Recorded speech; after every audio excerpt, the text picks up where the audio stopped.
She said, I want a love that's just like Jesus, sitting from above with the man who sees us. I want a love that died for me though, the kind of love that conquers evil.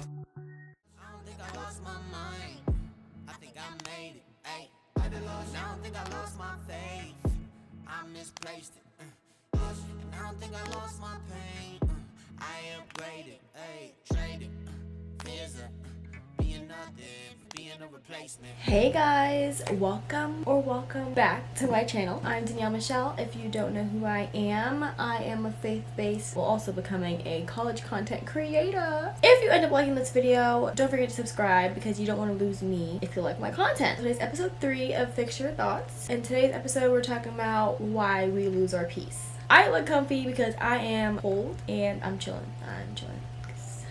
Why we lose our peace. First, we're gonna go into the definition of peace. What is peace? And I have it on my phone right here.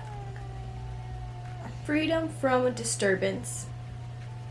That's the definition of peace. Freedom from disturbance. Literally, that's just 3 words. Isn't that crazy? Huh. Another thing on Google. What is the real meaning of peace? Peace is a stress-free state of security and calmness that comes when there's no fighting of war, something coexisting in perfect harmony and freedom. What is peace according in the Bible? Biblical peace is more than just the absence of conflict, more than just inner tranquility. It's a state of wholeness and completeness. Biblical peace is not something we can create on our own. It's a fruit of the Spirit.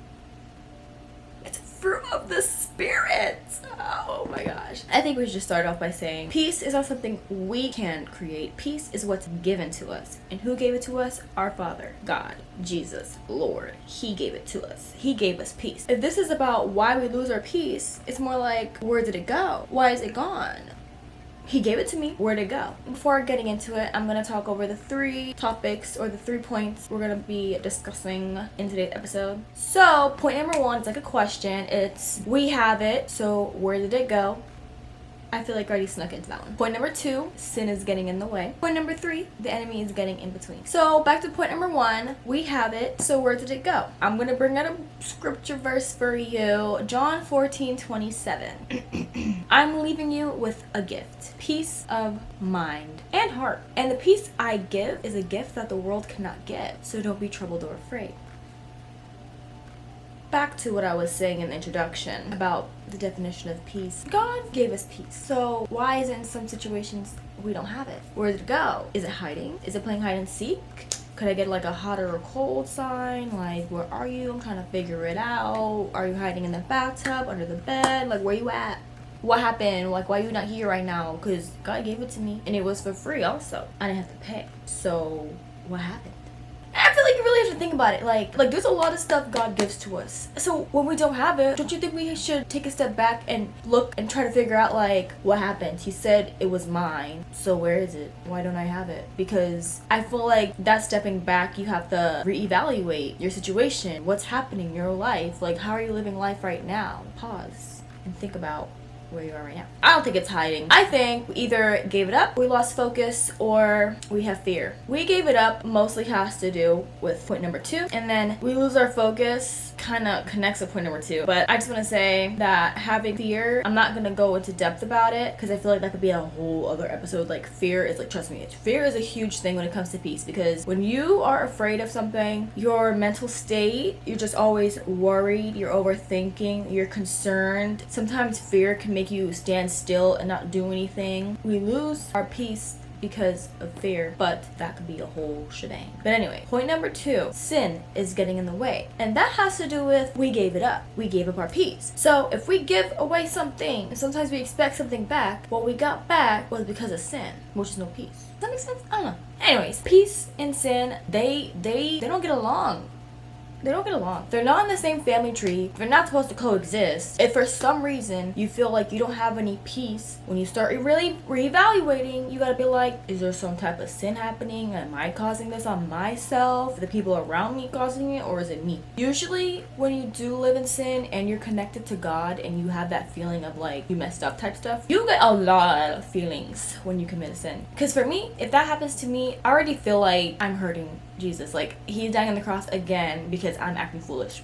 Basically, that's how I feel. So you feel disappointed, overwhelmed. You might start thinking God hates you, even though that's not the case. He already knows we're gonna mess up, but it's just like sometimes we just beat ourselves up even more about it and bring ourselves down. All he wants to do is lift us up. And the thing is, the closer you are to God, the more, well, this is how I feel. The closer you are to God, the more you don't want to hurt him. Because you don't want to hurt the people you love. So then, of course, you get mad at yourself, and then you also start to get uncomfortable with yourself. And, that ruins our peace because, like I said, like, all those different feelings, that's what you're gonna feel instead of feeling peace. Sin could be causing you to not have peace. Point number 3. Why am I like low-key speeding to this? Point number 3. The enemy is getting in the way. And this kind of goes back to we gave it up, so we lost focus, and now guess what? The enemy is getting in between. When you sin, you get farther and farther away from God. You've made a gap, and guess what the enemy is gonna do? The enemy is gonna take his big behind right in between that gap and make it even bigger. That's exactly what he's gonna do. He's gonna shove himself into that gap and make more of a space. That's exactly what he's gonna do. And the farther away from God, there's less peace you have because he gives you that peace, and it's like if you're not with him or in him, you're not gonna feel that, you're not gonna get that, which is sad. But that's what he says. He says, come to him, he'll give you everything you need. And I need the peace. I need it, and you need it too. Anyways. But yeah, the enemy, he doesn't want to see you thrive, honey. He doesn't. He's here to steal, kill, and destroy. So what do you think he's stealing? He's stealing your peace. Steal it back. He's stealing it. That's exactly what he came to do. Steal, kill, and destroy. What do you think he's stealing? He is stealing your peace. By getting right in between y'all, like, we're not the strong. Well, I don't want to say we're the strongest, but our strength is definitely God. We can mess up, but it's like, when you mess up, you just have to know to go right back to your Father. Like, literally, just go straight back before you end up going the opposite route altogether. That's all I gotta say. Because the enemy's gonna take advantage of that. And next thing you know, a whole cycle's gonna start. And the cycle, it's not peace. The cycle, that's chaos, it's trauma, it's a lot of things. And sometimes I feel like it's definitely out of our control sometimes.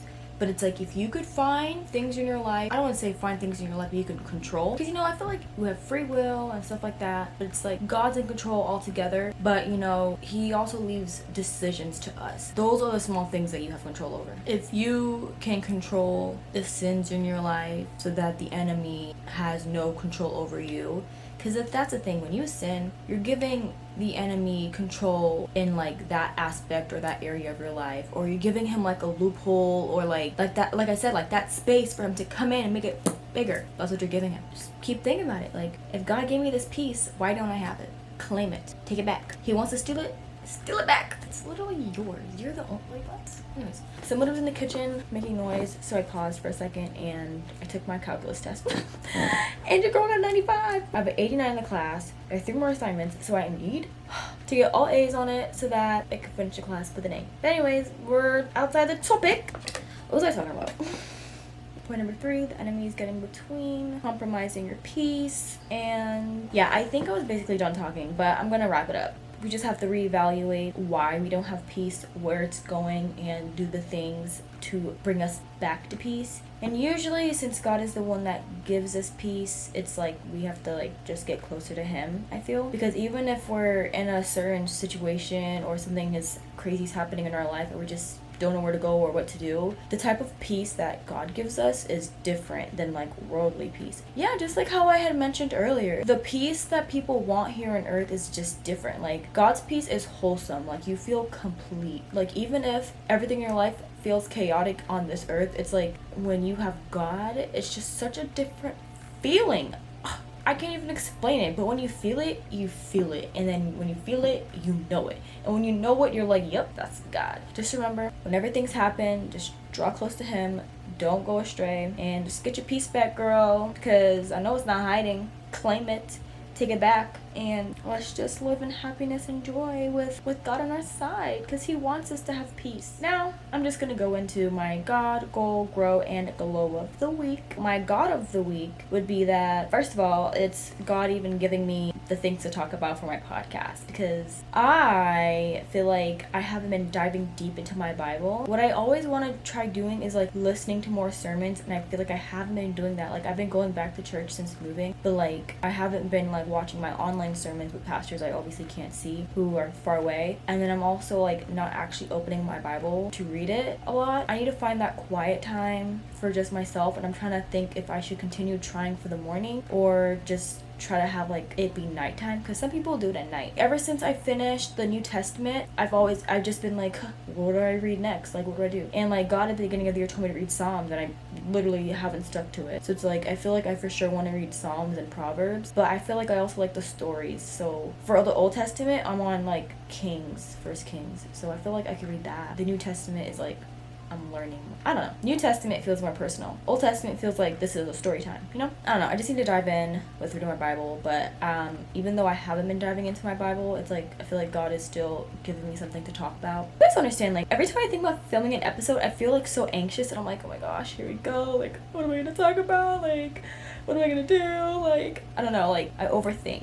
And then I just feel so nervous that I don't want to do it. But as I'm saying, like, oh my gosh, I don't want to get in front of the camera. And I love getting in front of the camera, but I feel like vlogging is easier. I don't know what I'm saying. Anyways, my goal of the week, I want to see the sunrise. I'm on the east side of Florida, because before I would always see the sunset. Now I could see the sunrise, but like I need to wake up early to like go to the beach and see it so I could have like a clear view. And I think the time change is going to happen soon. And so I want to see it before the sunrise is even earlier, because right now the sunrise is like at 7:30. Like I can make that for sure. I just haven't been to the beach, so I would have to figure that out the same day. So I want to see the sunrise very soon. Hopefully I go on Sunday. A goal of the week, I want to start not only waking up early, but I want to start going to the gym in the morning. If I go to the gym in the morning, I could drink a Celsius and have energy for the day. But when I've been going to the gym at nighttime, I feel like I've been not knowing when to cook dinner. But then also it's like I have other stuff going on different days at 7 o'clock, different days of the week at 7 o'clock. So it's like, I don't know, I haven't been consistent working out anymore. But that's because I went to see my parents last week. Took me off schedule because like I was trying to get things out the way. So yeah, my goal of the week, I want to see the sunrise. I want to see if I can start going to the gym in the morning. Me saying that feels like I'm lying, but like, you know, it's a goal. But also, I was thinking if I should have a habit tracker. You know what? One of my journals has it. I just don't journal!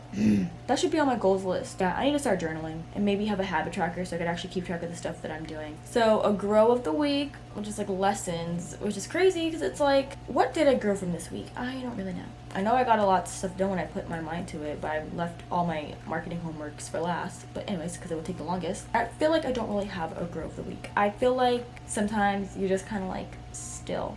And I feel like this was the week. I didn't end up working out. I think I might work out today though. But like last week I didn't work out. I went to go see my mom for her birthday, which is actually my glow. My glow of the week was actually seeing my mother darling. I call her mother darling. But anyways, I went to go see her for her birthday, spend time with her. We actually, I made a reel. So we went bicycle riding and then I was skateboarding next to her. Yeah, it was just a nice time. So that was my glow of the week. But besides that, back to my grow. I didn't work out because I was back home, unless you consider me skateboarding working out. I feel like I'm not necessarily growing because it's like I haven't been journaling. I bought a whole new journal so that when I move I could journal in it, and I haven't been doing it because I feel like I don't find time to journal. But yeah, I feel like in order for me to grow, I feel like I just need to start journaling. For real. Like, I need to keep my journal next to my bed. When I wake up in the morning, I want to write down, like, 3 things I'm grateful for, or whatever, yada, yada, yada. And also, I've been doing homework in my bed and not leaving and getting ready and going where else to do my homework. Like, my bed and my room should be, like, my peaceful space. I don't want to start mixing it with work, and I feel like I kind of am. Even though the semester has, like, 1 more month left, it's, like, that's something I'm not happy with, is that I'm doing homework in my bed. But I do blame having cramps because I had cramps and I just wanted to be in bed and be cozy, you know, with my blanket. Like, you know, I shouldn't be mad at myself. If I want to be cozy some days, I could be cozy and light a candle, okay, Danielle? But then also something else that I'm also not happy with myself with is I just want to read before bed. And then the one day I decided to read before bed, I picked up my dad's book and I read like a page and a half because then my friend called me and I got distracted, so we were talking on the phone. But it's like, maybe I should just like turn off my devices or whatever and just actually read like a chapter a night. But like I need to make sure it's between a certain time frame where it's like I'm not gonna fall asleep while reading. But yeah, I want to read before bed. So my grow of the week is realizing that I'm not doing the things to grow. Ain't that deep? Anyways, sometimes you just gotta check yourself. Just wrapping the episode up, comment down your God, goal, grow, or glow of the week, or comment anything you want if you don't want to get personal. Keep up with the podcast on fixyourthoughts.dm on Instagram. I'm gonna start posting more reels, and I try to post like quotes and stuff for the day, so I feel like it's just gonna become like an inspirational Instagram. Okay. New episodes are supposed to drop every Monday. Keep up with me on Instagram, on my Instagram at its.Danielle Michelle. Like I've been saying, my other vlogs are backed up, so if you want to stay up to date with my life, it would be through the podcast when I'm talking about my goals and whatever of the week, and on my Instagram because it's more literally what's happening now in my life. So just a reminder, you're not crazy. Sometimes it's just the thoughts in your head that make you feel crazy. You need Jesus daily to give you peace of mind. Join me in fixing our thoughts together to build a community of young adult Christian believers to talk about mental health, self-care, and life. Everything here is centered about God, goals, growing, and glowing. You are loved, but don't forget to love yourself. Danielle Michelle out. Peace. Peace, love, and happiness. And if you like me, don't forget to subscribe. But no, literally, comment down below anything, because it's like, I low-key want feedback, because this is kind of nerve-wracking to me, because this is so new. Like, I don't really sit down in front of the camera and just be talking about and giving advice. It's like I usually give advice to people, but like I give advice if people ask for advice. I don't just give advice without nobody asking for it. I'm still talking, but hopefully today's episode made sense, and if it doesn't make sense, maybe I'll do part 2. I don't know. Bye.